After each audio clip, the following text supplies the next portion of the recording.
Coba kasih.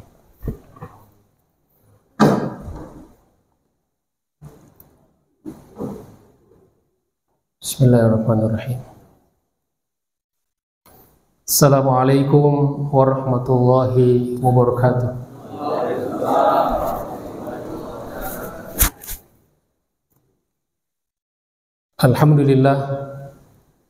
Alhamdulillahirabbil alamin. Wa bihi nasta'inu ala umuri dunya waddin. Allahumma salli ala sayyidina Muhammad wa ala ali sayyidina Muhammad. Subhanaka la ilma lana illa ma 'allamtana innaka antal alimul hakim. Allahumma 'allimna ma yanfa'una wa anfa'na bima 'allamtana.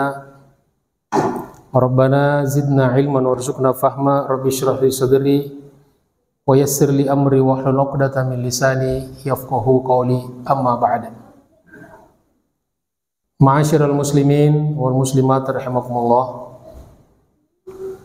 Wabil khusus para asatidz, para orang tua, segenap pengurus Masjid Babus Salam yang kita cintai ini, serta saudara-saudaraku jemaah salat subuh dan majelis ta'lim yang insyaallah semua kita senantiasa dimuliakan dan dirahmati Allah Subhanahu wa taala. Apa kabar semuanya? Sehat? Alhamdulillah.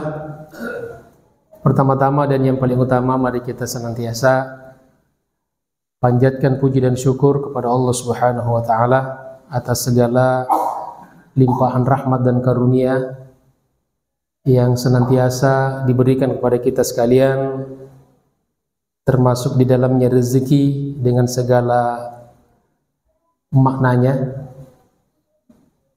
yang semuanya tanpa kita minta dan gratis. Mari kita senantiasa bersolawat dan menyampaikan salam ta'zim, salam cinta, salam rindu kepada sosok yang senantiasa mencintai kita dan membela kita di dunia sampai di akhirat. Mudah-mudahan kita mendapatkan syafaat beliau, amin ya rabbal alamin. Jamaah sekalian dirahmati Allah Subhanahu wa taala. Alhamdulillah, pada pagi hari ini setelah kita salat subuh, kita luruskan niat kita. Pertama tentunya untuk i'tikaf di masjid, kemudian kedua silaturahim. Mudah-mudahan dengan silaturahim Allah Subhanahu wa taala senantiasa lapangkan rezeki kita dan panjangkan umur kita. Kemudian yang tidak kalah pentingnya adalah kita niatkan untuk talabul ilmi, untuk mencari ilmu sekecil apapun ilmu yang kita pelajari. Karena kata Nabi SAW, man kharaja fi talabil ilmi fahuwa fi sabilillahi hatta yarji'. Barang siapa yang pergi, yang keluar rumah untuk mencari ilmu, untuk belajar, maka dia senantiasa berada di jalan Allah sampai pulang. Makanya Bapak Ibu kalau mau selalu di jalan Allah, tidak usah pulang-pulang ya. Tinggal di masjidnya terus. Jamaah sekalian dirahmati Allah Subhanahu wa taala. Tema kajian kita pada hari ini yaitu Babul Itsari wal Muwasah. Ini masih dari kitab Riyadhus Shalihin dan di sini kita pakai syarahnya Nuzhatul Muttaqin, merupakan syarah dari kitab Riyadhus Shalihin. Bab atau tema yang berbicara tentang al-itsar wal muwasah,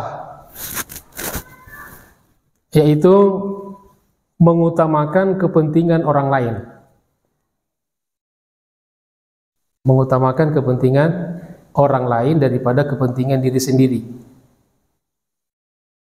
Ya, tentu ini dalam hal-hal tertentu, tidak dalam segala hal. Ya, nanti akan kita simak di sini apa-apa saja dan bagaimana makna daripada al-itsar yang dimaksud itu. Dimulai dengan firman Allah Subhanahu wa taala yaitu di surat Al-Insan, di surat Al-Hasyr ayat 9. A'udzubillahi minasyaitonir rajim. wa yu'thiruna ala anfusihim walau kana bihim khasasah. Wa yu'thiruna, dan mereka mengutamakan kepentingan. Yang dimaksud di sini adalah orang-orang al-muhajirin. Jadi ayat ini turun berkenaan dengan orang-orang al-ansor. Ya, karakteristik orang-orang al-ansor yang merupakan penduduk asli kota Madinah, yang sebagai tuan rumah, yang menerima orang-orang dari Makkah.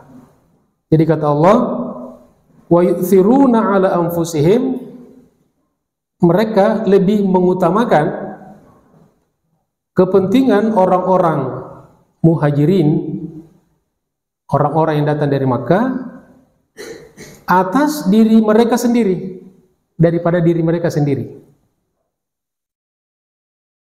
Walau kana bihim khasasah, meskipun mereka juga berkepentingan dengan sesuatu itu. Mereka juga penting. Nah, sehingga salah satu makna daripada al-ithar adalah mendahulukan kepentingan orang lain dalam hal-hal tertentu, di mana kita juga butuh kepada hal tertentu itu. Artinya ada syaratnya butuh. Kalau kita tidak butuh, bukan ithar namanya.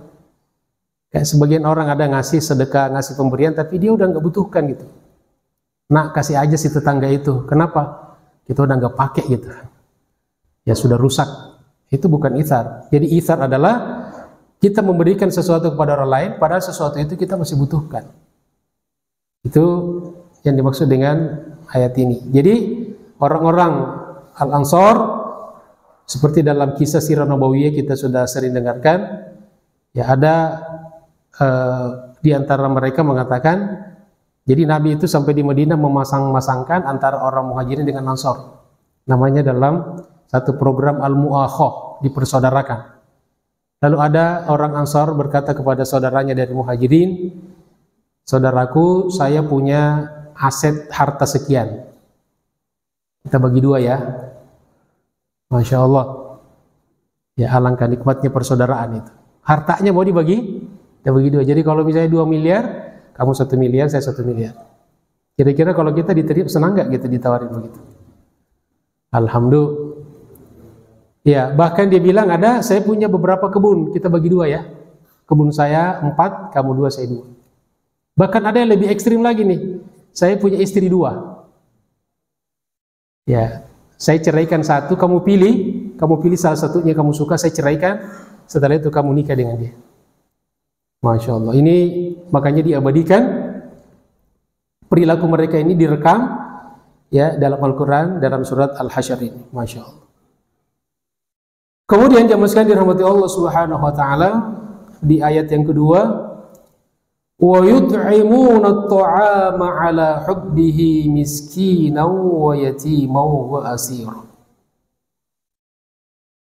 Wa yut'imuna at-ta'am, dan mereka memberikan makan kepada orang lain. Ini sifat orang beriman itu selalu memberikan makanan, menyuguhkan makanan. Jadi makan-makan dalam Islam itu sesuatu ajaran Islam. Padahal kalau kita ngumpul begini bagus kalau ada makan-makan. Insya Allah. Ya. Lebih bagus makan-makan daripada lapar-lapar deh. Jadi wa yut'imuna ta'am, mereka memberikan makanan apakah kepada tamunya atau kepada siapapun, ala hubbihi, yang disukainya. Jadi kalau kita memberikan sesuatu kepada orang lain, terutama makanan, maka standarnya yang kita sukai, yang kita senangi. Kalau ibu sukanya rendang, ya kasihlah rendang kepada orang. Kalau sukanya soto, kasih soto. Ya, apapun. Jadi jangan di bawah standar kesukaan kita, selera kita. Ya. Tapi ini kan ujiannya. Kadang-kadang kita ngasih ke orang itu di bawah standar selera kita. Kita makanya yang mahal, kasih orang yang murah. Di sini ayatnya, dan mereka memberikan makanan ala hubbihi, yang dia sukainya. Kepada siapa? Prioritas kalau kita ngasih miskinan, orang yang miskin. Kemudian wayatiman, orang anak yatim. Anak yatim itu man mata abuhu walam yabulug, seorang anak yang wafat bapaknya, ayahnya, dan dia belum balik. Kalau sudah balik bukan lagi yatim, mantan yatim. Kalau tidak ada batasan umur, bapak-bapak, ibu-ibu semua yatim nih. Ya, saya juga sudah yatim piatu malah. Ya. Di sini kayaknya sudah yatim piatu semua ya. Sedikit yang masih hidup orang tuanya untuk umur-umur seperti kita ini. Ada 50-an, 60-an apalagi. Siapa lagi? Wa asiro, dan orang-orang yang ditawan di dalam peperangan. Termasuk orang-orang yang berjuang di jalan Allah Subhanahu wa taala. Dan di sini masuk kategori misalnya para pejuang saudara-saudara kita di Palestina. Jadi kalau mau ngasih sedekah, ya maka ini diantara yang bisa menjadi mustahik ya, sasaran untuk kita memberikan donasi terbaik kita. Makanya sering dikatakan donasi terbaik. Artinya ya kalau kita sukanya dikasih banyak kan, suka dikasih banyak apa sedikit? Kalau kita kan suka dikasih banyak, maka kalau ngasih pun biasanya tentu standar lah, jangan sampai di bawah standar. Jamaah sekalian dirahmati Allah Subhanahu wa taala. Kemudian hadis Nabi SAW di sini beliau sebutkan ada berapa. Yang pertama, wa an Abi Hurairah radhiyallahu anhu, dari Abu Hurairah semoga Allah meridhoinya, qala, beliau berkata, jaa rajulun ilan Nabi sallallahu alaihi wasallam, telah datang seseorang laki-laki kepada Nabi sallallahu alaihi wasallam, faqala, lalu orang itu berkata, inni majhudun, sesungguhnya saya lapar berat. Jadi ada lapar, tapi ini lapar berat. Bapak Ibu sekarang lapar enggak? Lapar ya, tapi tidak berat kan? Tidak berat. Jadi orang itu mengadu kepada Nabi, ya Rasulullah, saya lapar. Ya, jadi ini juga kalau kita ketemu dengan teman, dengan sahabat, gak apa-apa kita curhat, saya lapar nih. Jangan ditahan-tahan Pak. Yang penting kita sampaikan kan. Ya, bagaimana reaksinya terserah dia. Atau bertamu di rumah orang gitu, nggak apa-apa kita bilang, Bu, Pak, saya lapar nih. Pasti dia bilang, silahkan tidur gitu. Kalau lapar dikasih makan dong. Ya, atau silahkan pulang aja. Lalu fa'arsala ila ba'di nisa'ihi, Nabi mengutus seseorang kepada istrinya, salah satu dari istri Nabi SAW. Faqalat, lalu istri Nabi berkata, walladzi ba'atsaka bil haqq, demi zat yang telah mengutusmu dengan hak, dengan kebenaran, ma indi illa ma'un, saya tidak punya kecuali air minum. Ini juga menggambarkan kondisi rumah tangga Rasulullah SAW. Jadi istri Nabi ya itu di rumahnya hanya punya air minum. Dan jangan digambarkan, jangan dibayangkan Bapak Ibu air minum berkardus-kardus pakai botol seperti botol mineral sekarang. Ya, air minum yang sangat sederhana, sangat terbatas. Jadi kata istri Nabi, saya tidak punya sesuatu kecuali air. Summa arsala ila ukhra, lalu orang itu, pesuruh itu disuruh lagi kepada yang lain. Nabi kan beberapa istrinya. Faqalat mithla dzalika, lalu istri itu pun berkata seperti itu. Saya tidak punya kecuali air. Hatta kulna kulluhunna mithla dzalik, sampai semua datang kepada istri-istri Nabi dan semuanya berkata seperti itu. Masya Allah. Ya, kira-kira ibu-ibu pernah nggak ada kondisi di rumah di mana di rumah cuma ada air? Ya, ada air panas, air dingin, air panas dingin. Kulkas kadang-kadang ada makanan yang tidak pernah kita sentuh. Ya, di kulkas itu penuh. Ada yang 2 pintu, ada yang 3 pintu. Masya Allah. Semuanya penuh dari atas sampai bawah. Kemudian la wallazi ba'atsaka bil haqqi ma 'indi illa ma'un, jawabannya semuanya mengatakan saya tidak punya kecuali air. Faqala an-nabiy sallallahu alaihi wasallam, lalu Nabi bersabda, man yudhifu hadzal lailah. Nabi kemudian berkata kepada para sahabatnya, siapa gerangan yang mau menjamu tamu ini malam ini? Ini tamu Nabi nih, siapa yang kira-kira yang mau menjamu dia malam ini. Jadi ini juga bisa kita menawarkan kepada jemaah kalau kita ada tamu, lalu di rumah tidak ada apa-apa. Datanglah ke masjid sini. Siapa yang mau menjamu tamu ini? Ya. Faqala rajulun minal ansar, lalu berkatalah seseorang dari al-ansar, dari golongan penduduk Madinah. Ana ya Rasulullah, saya ya Rasulullah. Ini lagi-lagi menggambarkan memang salah satu sifat karakter orang-orang Madinah ini pemurah, gampang berbagi. Ya, makanya mereka dipilih oleh Allah Subhanahu wa taala, dipilih oleh baginda Rasulullah sallallahu alaihi wasallam sebagai penolong-penolong Nabi dan penolong-penolong sahabat. Beda dengan otaknya orang-orang di Mekah. Ya, saya juga ketika hidup di Madinah kurang lebih hampir 5 tahun merasakan itu. Dan Bapak Ibu meskipun misalnya ke sana hanya beberapa hari bisa membandingkan suasana di Madinah dengan suasana di Mekah. Di Mekah itu keras gitu kan. Sopir-sopir teriak. Kalau di Madinah lembut orangnya. Itu karena memang mereka ini adalah orang-orang yang sudah dipilih menjadi penyambut penolong baginda Rasulullah SAW. Lalu tampillah seseorang dari golongan Ansar. Ana ya Rasulullah, saya bersedia ya Rasulullah. Saya akan menjamu tamu ini, apalagi tamu Rasulullah. Fantalaqa bihi ila rahlihi, lalu dia pun membawa tamu itu ke rumahnya. Faqala limra'atihi, lalu dia berkata kepada istrinya. Jadi ini juga pelajaran bahwa kita sebagai suami kalau bawa tamu ke rumah koordinasi sama istri dulu. Karena Menteri Dalam Negeri yang tahu ya apa-apa di rumah, jangan tiba-tiba ngundang tamu tanpa bilang sama istri. Ya, istrinya kaget gitu kan. Lalu dia bilang sama istrinya, akrimi dhaifa Rasulillah sallallahu alaihi wasallam. Tolong muliakan tamu baginda Rasulullah sallallahu alaihi wasallam. Ini bukan tamu siapa-siapa ini. Jadi bukan melihat siapa orangnya, tapi melihat siapa baginda Rasulullah sallallahu alaihi wasallam. Dan sahabat ini kalau disebut Rasulullah mereka bergetar. Mereka tanpa ada syarat kalau sudah nama Nabi sallallahu alaihi wasallam. Wa fi riwayatin, dan dalam satu riwayat dikatakan qala limra'atihi, orang itu berkata kepada istrinya, hal indaki syai'un, dia nanya dulu dong, ada sesuatu enggak di rumah, kamu punya sesuatu enggak? Faqalat la, dia berkata tidak ada. Masya Allah, jadi kondisi orang-orang Madinah itu bukan orang-orang kaya raya berfoya-foya, ya mereka sangat terbatas, kehidupan mereka sederhana. Tidak, kita tidak punya apa-apa illa kecuali kutasibiyani, makanan untuk anak-anak kecil kita, untuk bayi. Jadi ada bubur, tapi bubur bayi mau enggak? Makanan untuk bayi nih, ya. Qala, lalu suaminya mengerahkan. Ini suami cerdas nih. Jadi tidak ngalah ya.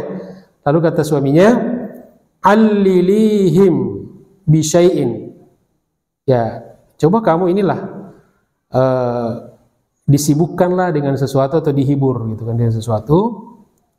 Wa idza aradul asya, kalau mereka sudah lapar dan mau makan, fanawwimihim, tidurkan. Ini kiat-kiat orang tua kan, bagaimana kamu aturlah, kamu ajak main dulu anak-anak, nanti kalau sudah mulai lapar, kamu ajak tidurkan dia. Kalau anak kecil kan bisa begitu kan, kalau suami lapar jangan ditidurkan. Suami datang lapar langsung, Pak tidur aja Pak. Ya, ini kalau anak kecil ya, ya fanawwimihim, lalu tidurkan mereka.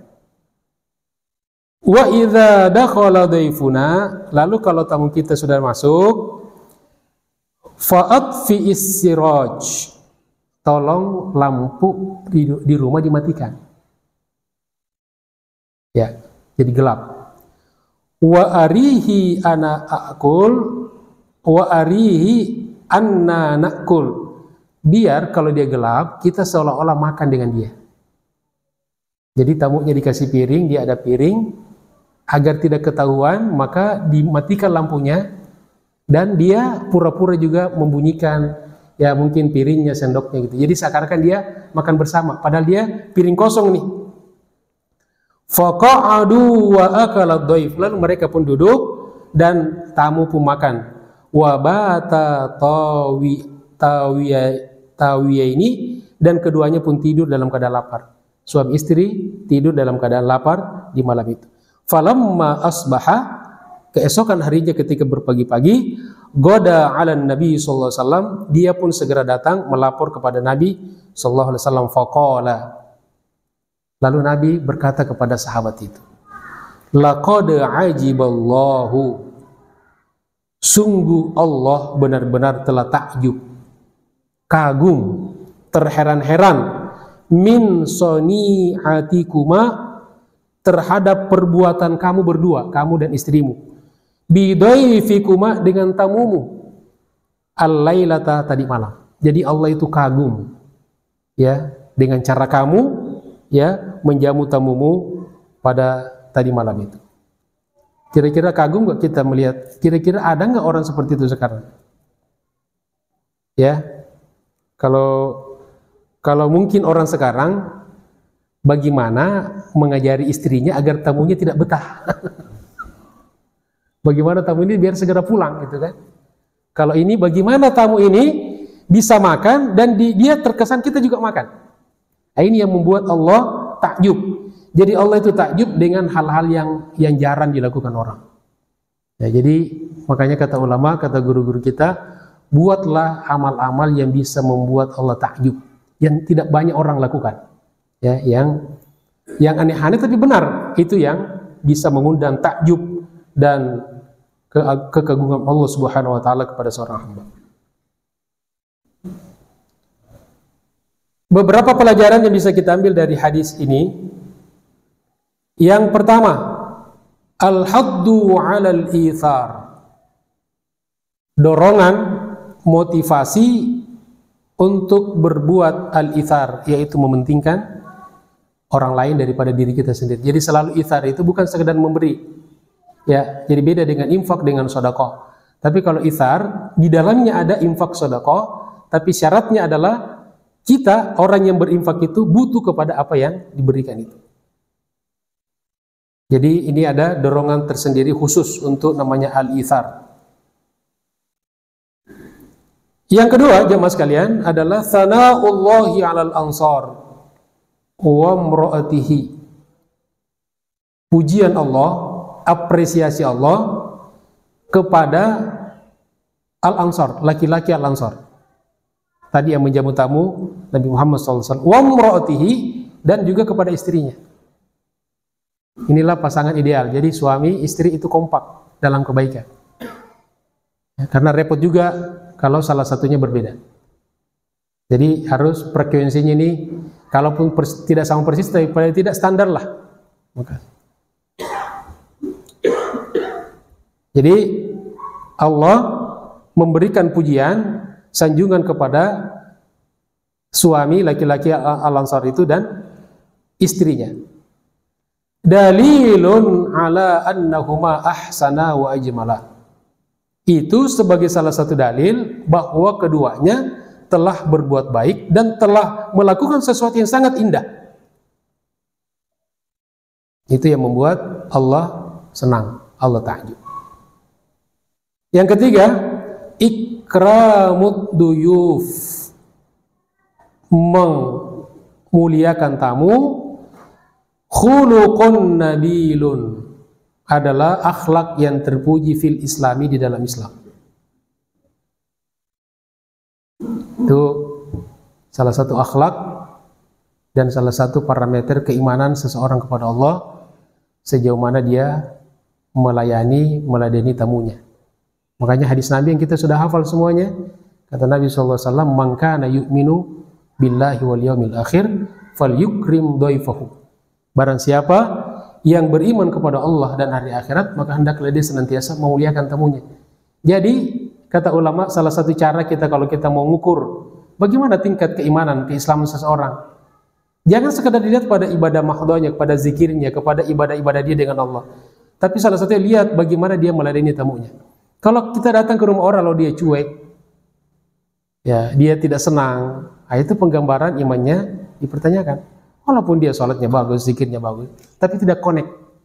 Itu kata Nabi SAW. Jadi Barang siapa yang beriman kepada Allah dan Rasul dan hari akhirat, maka hendaklah dia senantiasa memuliakan tamunya.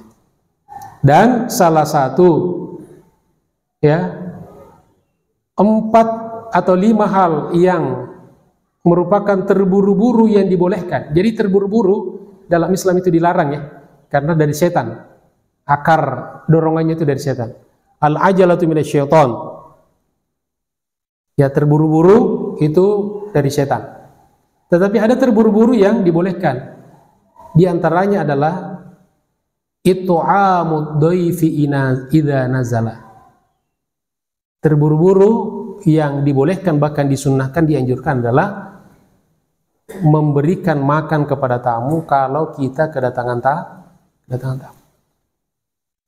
Jadi itu yang buru-buru harus kita lakukan kalau kita kedatangan tamu. Sediakan makanan. Tanya mau makan apa, kalau bisa gitu kan. Mau minum, mau panas apa dingin, atau panas dingin. Cuma demam, ya. Tawarkan apa yang dia suka. Ya, itu terburu-buru yang disunnahkan. Jangan tamu kita sudah jauh-jauh dari kampung, mertua sudah tua, begitu datang langsung ditanya, "Mah, kapan mau pulang? Pak, kapan mau pulang?" Itu menyakitkan hati. Sebetulnya sih tujuannya baik untuk membelikan tiket. Tapi kadang-kadang orang tua ini kan, kita ini manusia makin tua makin sensitif, gampang tersinggung gitu kan, sedih. Nah, jadi makanya kenapa anak itu diperintahkan oleh Allah berbicara kepada orang tuanya kalau orang tua sudah tua, wal yaqulu qaulan karima. Hendaklah dia senantiasa berkata-kata dengan perkataan yang mulia. Karena menjaga perasaan orang tua ini penting. Kadang-kadang anak tujuannya lain tapi orang tua menanggapi lain. Makanya kita harus hati-hati milih kata-kata untuk orang tua yang sudah sepuh. Memang begitu. Loh, kok begitu? Kamu juga nanti akan merasakan. Sekarang kamu masih muda, tapi nanti kamu kalau sudah tua, kalau sampai tua, ya, kalau kamu juga sampai tua. Kelebihan orang tua pernah muda. Ya, orang muda belum tentu tua. Hidup orang tua. Alhamdulillah. Mudah-mudahan orang tua terhibur. Hadis yang kedua, wa anhu, berarti dari Abu Hurairah. Qala, beliau berkata, qala Rasulullah sallallahu alaihi wasallam, telah bersabda Rasulullah sallallahu alaihi wasallam, ta'amul itsnaini kafis thalatha, makanan untuk 2 orang cukup untuk 3 orang.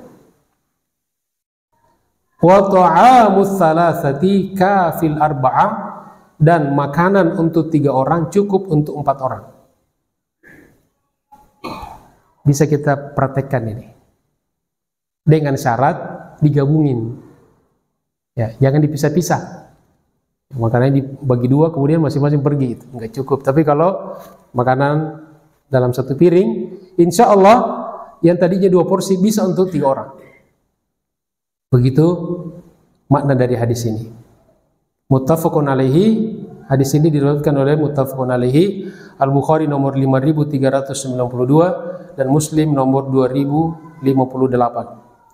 Wa fi riwayatin li Muslimin, dan dalam satu riwayat di Muslim nomor 2059, an Jabirin radhiyallahu an, dari sahabat Nabi itu Jabir ibni Abdullah radhiyallahu an, Nabi sallallahu alaihi wasallam, dari Nabi sallallahu alaihi wasallam qol, beliau berkata, Nabi bersabda, ta'amul wahid yakfi al-itsnain, makanan untuk 1 porsi 1 orang cukup untuk 2 orang, wa ta'amul itsnaini yakfi al-arba'ah, makanan untuk 2 porsi cukup untuk 4 orang, wa ta'amul arba'ati yakfi ats-tsamaniyah, dan makanan 4 porsi cukup untuk 8 orang.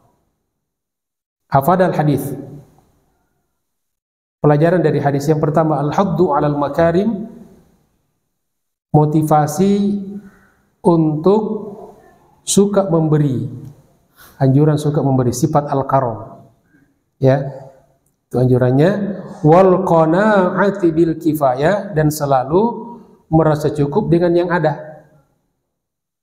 Ya, cuma kadang-kadang bahasa kita ini kalau dikatakan seadanya, ini bersayap kata-kata ini. Ya, ini makanannya seadanya. Ada nasi, ada lauk, ada tunjang, ada sambal. Itu seadanya.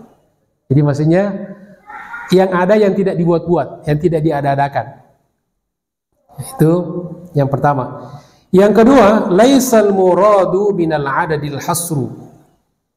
Angka-angka, penyebutan angka-angka ini 2, 3, 4 dan seterusnya ini bukan pembatasan. Fi miqdaril kifayati, untuk membatasi ukuran kecukupan. Wa innama al-murad, tapi yang dimaksud tujuannya adalah al-muwasatu. Di sini yang penting bisa membantu orang. Bahwa ternyata dalam makanan yang ada itu bisa ada jatah orang lain, kita bisa masukkan. Li'annaha sababun fi husulil barakah, itulah yang mendatangkan mengundang barokah. Jadi bercukup-cukup dalam makanan yang terbatas, itulah yang bisa mengundang keberkahan dari Allah Subhanahu wa taala. Wa annahu yanbaghi lil itsnaini, maka dianjurkan seyogianya lah untuk dua orang idkhalu tsalitsin li ta'amihima, untuk memasukkan satu orang lagi yang ketiga di dalam makanannya. Ini pemandangan ini Bapak Ibu sekalian, ini terlihat kalau kita di Madinah ya. Saya mengalami ya, terutama di Masjid Nabawi, itu di hari-hari Senin dan Kamis itu kan ada sebetulnya disiapkan untuk orang berbuka puasa sunnah. Tapi banyak orang nggak tahu, datang aja duduk, ya datang aja duduk. Dan yang orang Arab ini nggak nanya orang satu-satu, kau puasa nggak, kau puasa. Kalau kita kan pasti rese kan, puasa nggak, keluar. Kan menjadikan orang kan, jadi sakit. Nah dia biarin aja, pasti dia tahu ini kan musafir, tidak mungkin dia tidak puasa. Ya kemudian di situ begitu makan, ada yang lewat, dipanggil sini, duduk di sampingnya. Padahal sebetulnya itu jatah dia, maka jatah dia sebagian dikasih pada dia. Atau bukan dia yang panggil, orang datang, tapi nggak cukup lagi tempat. Kalau kita kan dirapatin tuh soft tuh, biar orang nggak bisa masuk. Nah dia dilonggarin tuh masuk, berlomba-lomba tuh masuk. Nah sehingga bakalnya dibagi, cukup itu. Ya rotinya cukup, minumannya cukup, ya kemudian juga korma bahkan berlebihan. Disitulah turunnya keberkahan dari Allah Subhanahu wa taala. Kemudian yang ketiga, istihbabu al-ijtima' 'ala ta'am. Disunnahkan kita berkumpul makan-makan. Jadi kumpul makan-makan itu sunnah. Yang tidak sunnah itu makan sendiri-sendiri. Jadi ngumpul-ngumpul makan-makan itu pada prinsipnya sunnah ajaran Islam. Ya apapun tentu momentumnya kan. Kita orang Indonesia cerdas kan, kalau makanan ada aja pikirannya itu. Ya, kreatif orang Indonesia itu. Jadi disunnahkan istimak berkumpul ala ta'ami, menikmati makanan. Wa alla ya'kulal mar'u wahdahu, dan jangan seseorang makan dengan sendirinya. Bahkan ada sahabat Nabi misalnya Ali bin Abi Thalib itu tidak pernah makan kecuali harus ditemani tamu. Jadi kalau dia dapat makanan, dia keliling nyari siapa yang bisa diundang makan. Nabi Ibrahim alaihissalam juga begitu, tidak pernah makan sendiri, selalu makan ada orang yang menemani. Makanya kemudian beliau digelari dengan Khalilullah, kekasih Allah.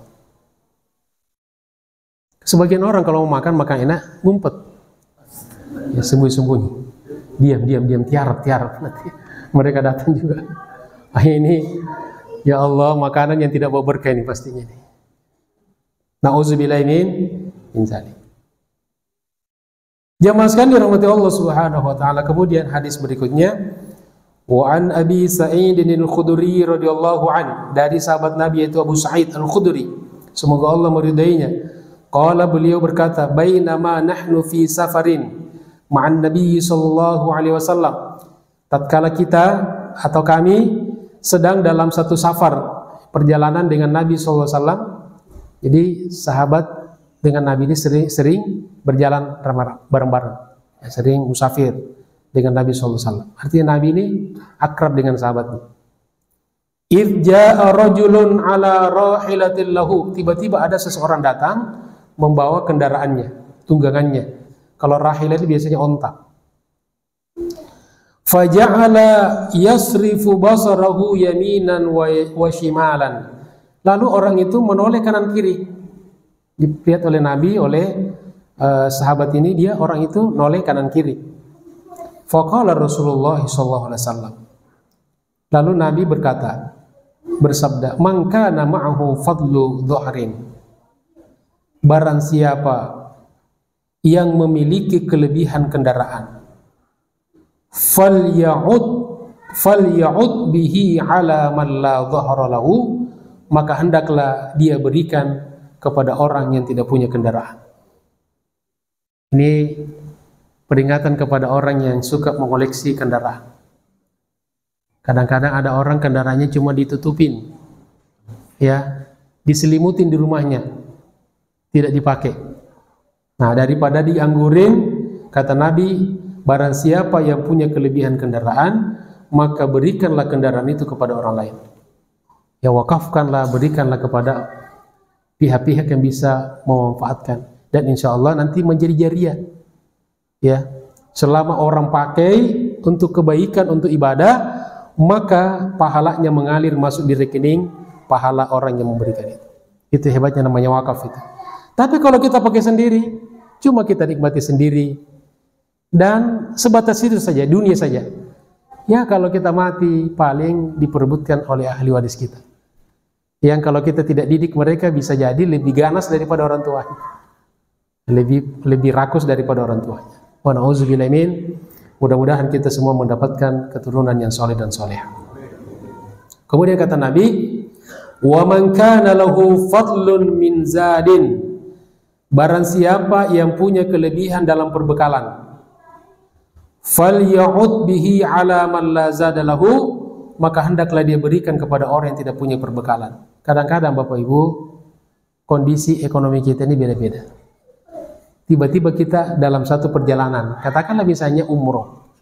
Ada orang umroh bukan karena kaya, mungkin karena hadiah dari orang. Ya, kita bertemu ada orang-orang yang umroh itu menabung. Saya pernah membawa seorang jemaah itu jual gado-gado. Ya, bukan direktur, bukan orang kaya raya. Ya, tapi ibadahnya di sana Masya Allah lebih khusyuk daripada orang kaya raya. Ada juga pernah saya bawa jemaah. Pekerjaannya apa, Bu? Ya, cuma jual daun singkong. Loh, kok bisa umroh, bisa haji? Saya jual dengan kebunnya sekalian gitu. Ya iyalah. Kirain daun singkong doang. Jemaah sekalian dirahmati Allah Subhanahu wa taala. Pelajaran yang bisa kita ambil dari hadis ini, yang pertama, al-haddu 'ala ta'awun wa takaful fil azamat. Dorongan agar kita saling tolong-menolong dan saling memberi, terutama di saat-saat krisis, azmah. Ya, kadang-kadang krisis ini ujian iman kita. Ada orang Masya Allah mau krisis, mau tidak stabil ekonomi. Ada orang yang rentan. Nah, makanya pentingnya ini kita saling tolong-menolong. Karena suatu ketika kita yang seperti dia. Kehidupan ini berputar. Yang kedua, ada muktisari ta'awun fil azamati 'ala ta'am. Jangan dibatasi kerjasama itu selalu hanya dalam soal makan minum. Mungkin juga kita lihat, mungkin anaknya butuh biaya sekolah, ya, biaya pengobatan. Ada orang Bapak Ibu sekalian, dia jaga, ya, dia tidak gampang minta-minta. Nah, maka orang itulah yang harus menyelidiki dia, apa kebutuhannya. Kemudian yang ketiga, sabaqal islamu ghairahu minan nudhmi fi tawjihil muslimin ila ta'awun. Sebelum orang berbicara tentang tolong-menolong, tentang berbuat baik, Islam sudah jauh mendahului di dalam mengatur bagaimana mengerahkan orang-orang Islam fit ta'awun, untuk saling tolong-menolong. Makanya ini sampai sekarang mengakar Bapak Ibu sekalian. Ya, ketika ada saudara kita yang dizolimi, dijajah seperti di Palestina, seluruh dunia Pak bergerak. Itu pendidikan akidah, iman itu. Ya, makanya kalau orang tidak punya iman, ya tidak tergerak. Bahkan kalau ada orang Islam yang tidak peduli, maka dia lebih rendah kemanusiaannya daripada orang-orang kafir. Karena di dunia ini yang berpihak kepada Palestina itu bukan hanya orang Islam. Bahkan orang Yahudi sendiri, di dalam Israel sendiri ada pihak-pihak yang tidak mau perang, yang mengkritik pemerintahan Israel itu. Nah, ini Masya Allah. Jadi ini sudah pendidikan Islam, karena dalam Islam kata Nabi SAW, orang Islam ini seperti satu jasad. Ya, satu tubuh kita, idza ishtaka bin hudun tada'alahu sairul jasad bis sahari wal humma. Kalau ada bagian tubuh yang sakit, maka seluruh tubuh kita merasakan sakit dan demam.